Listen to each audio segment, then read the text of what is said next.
Bill and Ted sit on the sun-drenched bleachers of Freedom Factory, the air thick with burnt rubber. The roar of engines fills the air as Ted stares intently at the cars speeding around the track. Ted pauses mid-drink, a nostalgic glint in his eyes as he surveys the racetrack. He reminisces about a wild car, stating, "I watched this one episode a while back. Squirrel, ya know. LS George, that maniac, was hot rodding this Fiero. Rear engine swap. Thing was doing wheelies like a circus act. LS George's Fiero performs a wheelie, then chaos erupts as the car loses control. The vehicle slams violently into the wall. Engine roar, screeching tires, and a crash. Ted begins with a lighthearted tone, his face bright as he starts to tell the story. His jovial mood shifts abruptly to somber, a shadow crossing his face as he recalls the moment. Then all of a sudden, bam, lost it. Car swung around like a drunk pig on ice, straight into the wall. A chilling silence follows as the weight of the accident settles in the air. Bill's eyes narrow, haunted by the scene he recalls. His voice drops to a murmur, troubled by what he witnessed. "Yeah, I saw that too. Thought he was toast, man. Cleetus ran over there faster than I've ever seen him move. Face looked like head just watched his brother get hit by a train." Ted nods, lost in thought, revisiting a moment of profound understanding. "Wasn't just fear, you know? It was deeper," Ted says, his voice heavy with the weight of memory. "Like, real worry. Like you ain't just scared for a buddy, but scared the dream might end right there," he admits, the raw emotion echoing in his words. Bill leans forward, earnest in his explanation. "That's cause it ain't just cars and cameras to him. He gave up everything for this place. I mean, guy was about to be a lawyer, right?" In a comical flashback, Cleetus is drowning in paperwork, his ill-fitting suit and mullet accentuating his misery. The paper stack bursts into smoke, transitioning to a racetrack build montage. The DeSoto Speedway lies in silent decay, nature reclaiming what was once a vibrant hub. The community rallies, clearing away the neglect and breathing new life into the forgotten speedway. With fresh paint and restored lights, the speedway awakens from its slumber, ready to roar once more.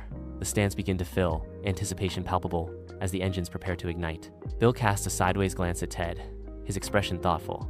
Bill muses aloud. "Could have been wearing suits, arguing in courtrooms, making six figures, yelling objection, or whatever." Ted vividly imagines Cleetus as a lawyer, chuckling. "Cleetus? A lawyer?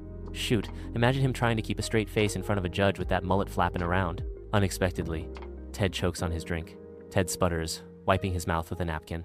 Sunlight pierces the gloom of the abandoned factory, revealing a desolate scene of decay. Bill's voice echoes in the empty factory, painting a picture of abandonment and neglect.